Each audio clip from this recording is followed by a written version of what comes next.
eventually inaction will cost you. But your default setting should be, I'm gonna do something. Just get up, move towards that challenge, and go attack it. Go do something that's hard. Struggle sucks. Depends on how you frame it. If you want freedom in your life, you have to have discipline. Move towards that challenge, whatever that challenge is. And you may be successful, and you may not be successful, but you will be better. The road to sustained happiness is through disciplining your behavior. 99% of people are not willing to do what it takes to make their dreams come true. The Marines have a saying, everybody wants to go to heaven, but nobody wants to die. The center of bringing any dream into fruition is self-discipline. You know, something as simple as food and eating. It's not about your body as much as it is about your mind. It's getting command of your mind to be able to choose actions that are in your own best interest. Every day we are choosing that's not in our own best interest. So if the world is attacking you and the world wants to fight you and the world's trying to hold you down, so you're gonna kick yourself in the balls? So you're gonna stop yourself from getting what you dream.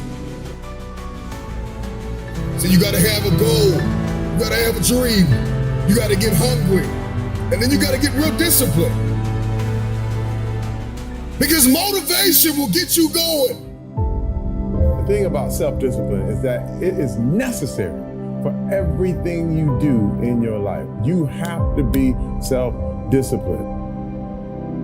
Working out, you gotta work out every day. You gotta stay in shape. If you if you don't stay in shape, you die. When I'm working out, I always do one extra rep, one extra set, because it's a promise I kept to myself. But working out might not be a priority for every single day because you've got things going on in your business world and with your family and all that. So guess what? It's a priority for my life, so I do it in the morning before my day even starts. If you change your mindset and really focus it on what discipline really is, you start to welcome discipline. You welcome self-discipline into your life. And here's the biggest thing. It's a pattern. It's a pattern I keep of me. I always do a little extra. I always go the extra inch. And the quickest and easiest place to do it is the gym. Because I can always grab one more weight, one more set. And here's what it does. It shifts your identity. The benefit of discipline in my eyes has always been that through discipline, I get things done. I do it in the morning before my day even starts.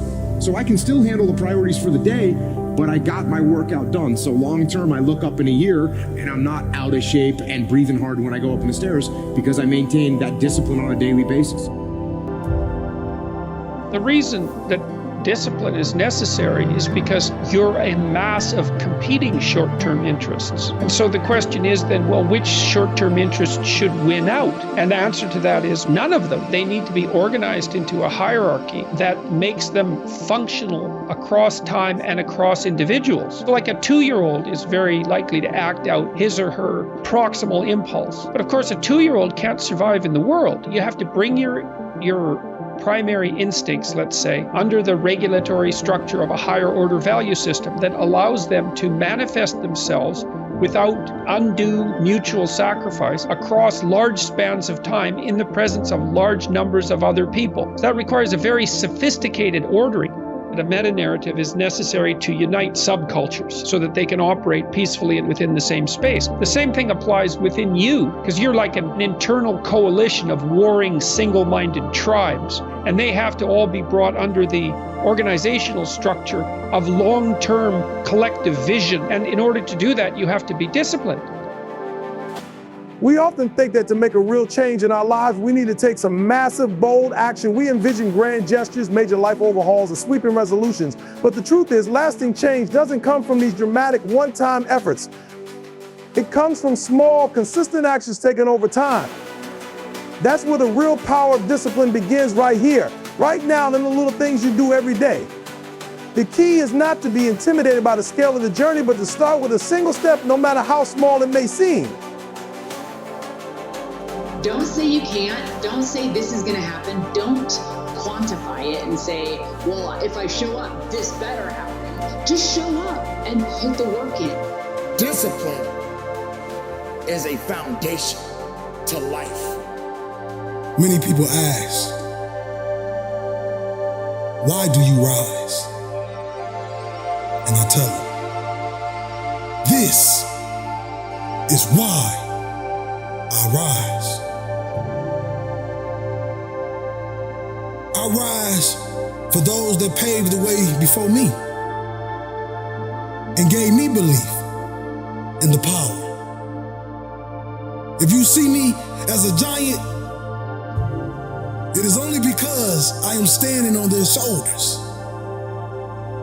I rise because it is my will, my passion, my burning desire, and I cannot stand still.